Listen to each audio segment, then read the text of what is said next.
sou a doutora Elisete Kaffer. Vou dar uma dica para vocês, jovens, adolescentes, sobre um problema muito comum na idade de vocês e muito comum nos dias de hoje, que são os traumas e as fobias, né? Às vezes vocês falam assim, mas eu achei que só eu que tinha. Não, isso aqui, é muito comum e isso, a tendência é aumentar cada vez mais. Antigamente achava-se que era algo genético, incurável, que não tinha como tratar, que era um problema energético, né? Toda a parte neurocomportamental era tratada assim. Hoje a gente vê que existe sempre algo bioquímico, algo mecânico, algo molecular associado a esse problema, que você, identificando como que você adoece, você tem como reverter esse processo e fortalecer o seu corpo. Então é uma excelente notícia que eu tenho para te dar, presta bem atenção.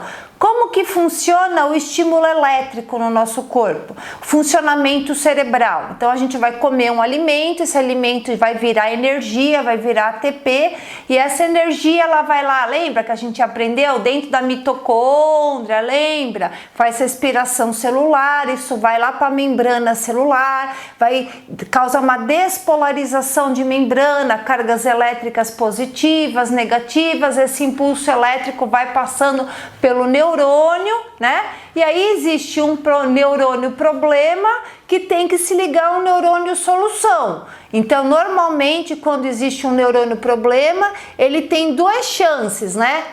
Viva e seremos felizes para sempre. Ou, vai dar tudo errado. Lembra aquele filme A Era do Gelo, do Cid?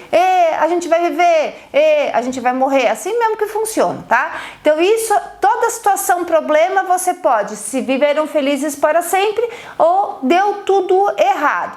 Como acontece um trauma, uma fobia? É quando você passa por uma situação estressora, ou às vezes um antecessor seu, ou você dentro da barriga da sua mãe, passa por uma situação estressora. Ou seja, aquele estímulo elétrico vai passar por aquele neurônio problema, só que vai se ligar ao neurônio. Deu tudo errado. E nesse momento o que acontece? Você tá com o seu terreno biológico sujo, né? Você sempre sabe que um neurônio, para ele passar a corrente elétrica nele, ele está dentro da onde? De um terreno biológico. Nosso corpo é formado por 70% a 90% de água. Então, o que faz o tico falar com o teco, o neurônio, a despolarização de membrana acontecer, é um meio aquoso que está entre esses neurônios. A água. E aí, você pode passar pela mesma situação, problema, com o seu aquário limpo, e aí o tico fala com o teco, viveram felizes para sempre. Não importa o final da história, importa que todo problema tem que ter um começo, meio e fim. Não importa se o fim é bom ou se o fim é ruim. Nosso corpo, ele requer essa despolarização de membrana da ponta da cabeça até a ponta do pé 10 vezes por minuto. Agora, se naquele momento que acontece uma situação estressora, o seu terreno biológico está sujo, seu aquário está sujo, o que acontece? É como se aquele neurônio problema se ligasse com o neurônio do estresse, com o neurônio da acetilcolina, do cortisol, da adrenalina, e criasse uma ferrugem naquela conexão neural, né? Igual você colocar a tomada no buraquinho da tomada lá com um chiclete, ela fica emperrada lá. E aí o que acontece? Todas as vezes que acontece um estímulo neurosensorial semelhante ao que você passou por aquele problema, por exemplo, uma pessoa viu um cachorro ser atropelado e naquele momento estava tendo um barulho de buzina, tá? Que é um estímulo auditivo, ou era o pôr do sol, um estímulo visual, ou estava cheirando gasolina, ou ela estava chupando uma bala de hortelã. Então é um cheiro, um som, um sabor, uma cor, tá? Que vai ligar aquele momento estressor ao fator estressante. Ocorre o que a gente chama de gatilho. Então toda vez que você vai passar por aquele estímulo neurosensorial, aquele neurônio problema, ele dá um curto-circuito e se liga naquela situação estressora que aconteceu, às vezes você nem lembra que aconteceu, você era bebezinho, estava na barriga da mãe, era criancinha, e aí você começa a ter os mesmos sintomas de estar passando por uma situação estressante naquele momento. Mas meu Deus, já passou isso tantos anos, porque todas as vezes que eu vou passar por um lugar alto eu fico tremendo, porque provavelmente aconteceu alguma situação quando você era criança, que você caiu de algum lugar, você nem lembra, mas o seu terreno biológico estava sujo. E como que a gente trata disso? Não tem problema ter problema, o problema é a gente enfrentar eles e transformar o problema numa coisa boa. Toda dificuldade é uma oportunidade. Como que a gente faz isso? Primeira coisa, a gente tem que limpar o terreno biológico. Você tem que fazer um processo de detoxificação. Agora, mais um falar de detoxificação. Por quê? Porque a gente está sempre suja, limpa, suja, limpa, suja, limpa, suja, limpa. O problema não é sujar. O problema é sujar, você saber que está sujando e você limpar. Nosso corpo está sempre, o tempo todo, atacado por substâncias atmosféricas, poluição, corante, conservante, acidulante. Então, se você entender disso, fala, ah, tá, todo dia eu tô respirando fumaça, eu tô comendo corante, eu tô tendo contato com cosméticos, produtos de limpeza, de higiene pessoal que são feitos com corante, conservante, acidulante, eu tenho que começar a limpar. Tem que esperar ficar velhinho para começar a limpar, tem que esperar ficar doente para começar a limpar, tem que esperar para ter sintoma para começar a limpar. Não, é igual se você fosse um carro e começasse a colocar saco de cimento no porta-mala desde jovem. Quanto mais cedo você for tirando o saco de cimento, melhora a sua performance, melhora o seu metabolismo, com menos desgaste metabólico, é o mesmo motor. Se ele tiver com 40 kg de saco de cimento porta-mala, vai ficar mais desgastante fazer a mesma coisa que se o seu porta-mala tivesse limpo. E como que você limpa esse terreno biológico? Principalmente com atitudes simples. Então, a qualidade da água que você bebe, então você tem que preferir, de preferência, água filtrada, água fervida ou chás. Chás são excelentes detoxificantes, eles grudam nas toxinas do nosso corpo e ajudam a eliminação através das fezes e da urina. Banhos de imersão, então você utiliza banhos com sal, por exemplo, banho de mar, ou escaldapés, ou banhos de piscina, tudo aquilo que você sai enrugado, né? Então você consegue fazer uma detoxificação osmótica, colocar umidificador de ar, aromatizador de ar. Quando você umidifica o ar, você coloca aquelas gotículas de ar para blindar você das moléculas de poluição que estão em volta de você e melhora a captação de oxigênio do ar atmosférico. É excelente para quem quer ter alta performance, principalmente quando está estudando.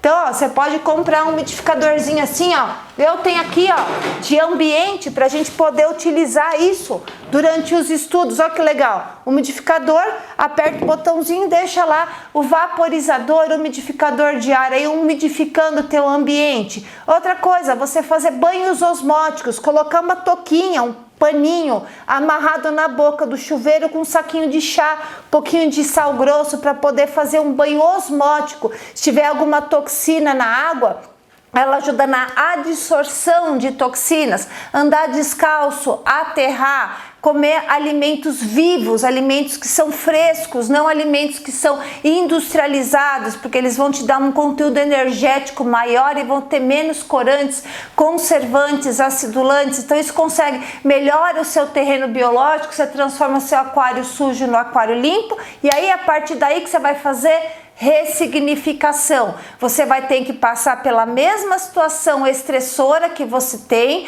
só que você vai ressignificar. Você vai fazer o quê? Aquele neurônio problema, em vez de se ligar, ih, deu tudo errado, a gente vai morrer, se ligar na coisa boa. Então, toda vez que você estiver fazendo uma coisa ruim, você tem que fazer junto uma coisa que você gosta muito. Por exemplo, eu tenho medo de cachorro, tá? Mas eu adoro o meu namorado. Então, vamos fazer assim, vamos passear com o cachorro junto com o meu namorado. Então você junta uma situação ruim, estressante, junto com uma coisa boa, e aí você vai ressignificando, você vai trocando aquele neurônio problema por um neurônio solução. Acontece isso numa vez? Não, com repetição. Para você desaprender uma coisa errada é 7 vezes mais difícil do que você aprender uma coisa certa. Então você vai reenfrentando aquela situação que tá te deixando deixando estressada, te deixando nervosa, te deixando trauma, só que você vai escolher o momento certo, a pessoa certa, o jeito certo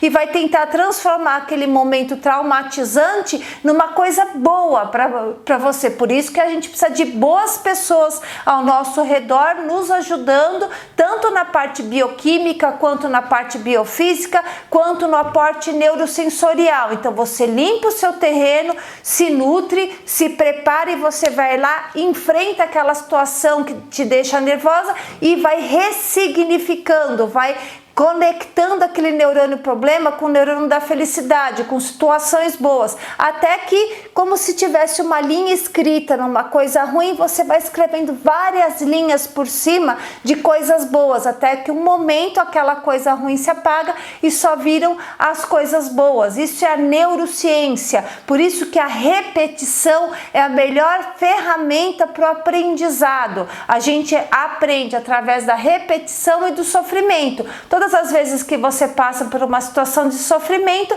você vai ressignificar aquela situação, colocando com coisas boas e repetição. Ou seja, vocês podem ver que todos os problemas neurocomportamentais têm uma causa e tem uma solução. É só você saber preparar o seu terreno biológico, entender que o melhor processo para você melhorar é o enfrentamento à gestão e que toda dificuldade é a melhor oportunidade para você fazer uma melhor versão de si mesmo. E cada dia melhor. Uma tentativa, erro, às vezes não é na primeira vez que a gente consegue. Qual que é o segredo do sucesso? Eu falo muito isso para os meus filhos. A diferença entre os vitoriosos e os derrotados é que os derrotados tentam e param. E que os vitoriosos tentam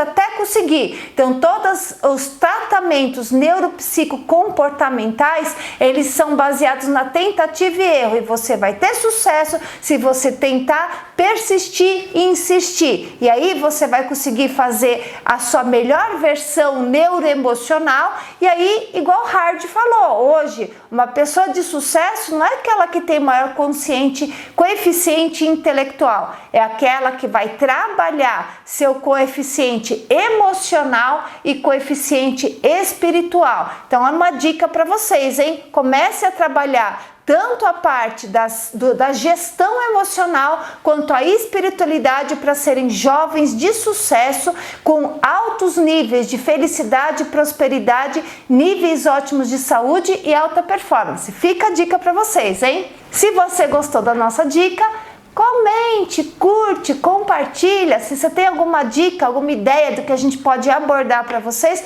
coloca aqui pra gente fazer um conteúdo especial somente para vocês. Fica a dica.